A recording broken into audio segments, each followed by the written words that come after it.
Moin Leute und herzlich willkommen zurück zum maschinellen Lernen. Heute geht es um Deduktion und Induktion. Erstmal zwei komplizierte Wörter ohne Ende, aber macht euch nichts draus, eigentlich ist es voll einfach. Und ja, heute klären wir ganz kurz, was es ist. Achtung, wie man dann wirklich induktiv oder deduktiv lernt, das erfahrt ihr dann in den jeweiligen Unterserien. Also keine Sorge irgendwie, nur wenn ich dort dann von Deduktion oder Induktion rede, dann solltet ihr wissen, was ich meine. Okay. Ganz kurz am Anfang Deduktion. Und zwar Deduktion ist folgendes. Wir haben irgendwelche Aussagen gegeben, also zum Beispiel sowas wie alle Menschen, wenn ich jetzt noch tippen könnte, wäre es geil. Alle Menschen sind sterblich. Sowas in der Art. Und dann haben wir eine Aussage gegeben, naja, okay, der liebe Herr Sokrates ist ein Mensch. Und was wissen wir dann? Naja, wir wissen, dass Sokrates sterblich ist. Weil Sokrates ist ja ein Mensch und alle Menschen sind sterblich, insbesondere auch Sokrates, weil der ja einer ist. Er könnte jetzt ein ganz spezieller Mensch sein, der irgendwelche Superkräfte hat, aber solange er noch ein Mensch ist er sterblich, weil wir einfach annehmen, dass diese Aussage hier oben wahr ist. Also wir nehmen die hier als gegeben an, diese beiden Aussagen, und schlussfolgern daraus, dass Sokrates sterblich ist. Das ist sozusagen der Trick bei der Deduktion. Wir nehmen irgendwie an, okay, wir haben eine Aussage, die für alle Menschen oder für alle Daten mit irgendwas Speziellem gilt. Und dann haben wir eine Instanz dieser Daten, nämlich Sokrates als Mensch. Und dann gilt für diesen Datenpunkt auch diese Aussage. Und ja, daraus kann man dann einige Sachen herleiten, also zum Beispiel eben, dass Sokrates sterblich ist, beziehungsweise war. Ich glaube, er hat noch gelebt, als er die Aussage getroffen hat, sonst wäre es ein bisschen schwierig geworden. Aber im Grunde, ja, haben wir den Beweis dafür, dass die untere Aussage gestimmt hat bisher. Okay, super. Das war der deduktive Teil. Da wissen wir dann immer, dass das richtig ist, was wir machen, solange diese beiden Aussagen hier richtig sind. Also wenn die stimmen, dann stimmt auch unsere Schlussfolgerung. Da gibt es kein vielleicht oder sowas, sondern das ist auf jeden Fall Fakt, wenn die beiden Aussagen hier stimmen. Jetzt haben wir einen anderen Fall, nämlich die Induktion. Die Induktion ist ein bisschen, ich schreibe es gerade mal nebendran, Deduktion. Und die Induktion ist ein kleines bisschen anders. Die Induktion hat nämlich so ein bisschen ein Vielleicht dabei. Ihr kennt vielleicht den Begriff Induktion, wenn ihr studiert, aus den induktiven Beweisen. Keine Sorge, die sind trotzdem alle richtig, die ihr gemacht habt. Aber induktives Lernen ist ein bisschen schwammiger.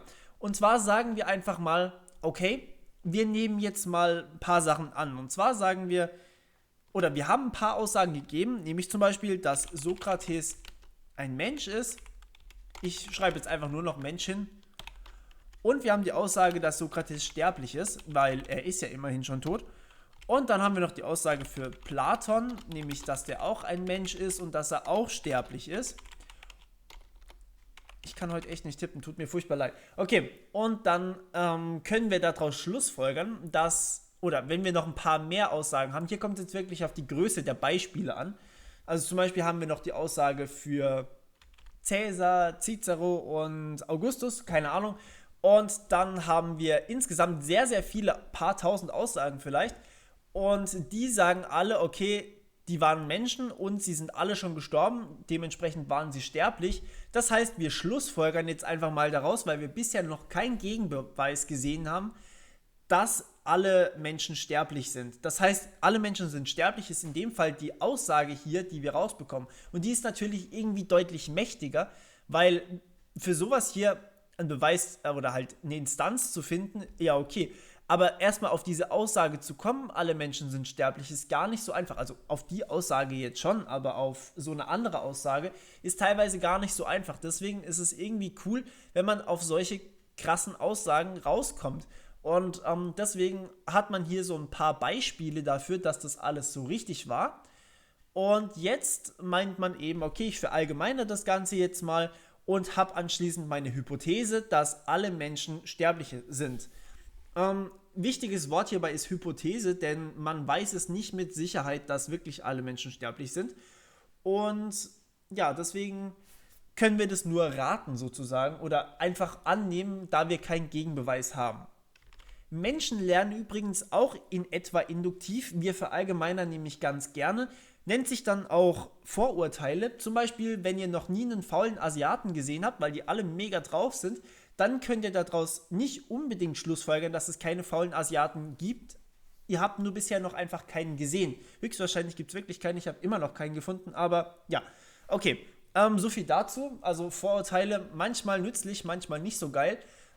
Vor allem, wenn man zu wenig Beispiele gesehen hat, dann kann es mal passieren, dass man da falsch liegt. Aber wir lernen ja immerhin hier, beziehungsweise wir versuchen es den Maschinen beizubringen, dass sie lernen. Und induktives Lernen ist vermutlich dann einer der sehr effizienten Wege, um das Ganze zu machen. Gut, das war's für heute eigentlich auch schon wieder. Ich hoffe, es hat euch mal wieder gefallen und ihr wisst jetzt den Unterschied zwischen Induktion und Deduktion. Deduktion herleiten, Induktion vermuten oder sowas. Anhand von einem Haufen Beispielen. Super. Okay, dann, ja, wir hören uns beim nächsten Mal, würde ich sagen. Und bis dann. Ciao.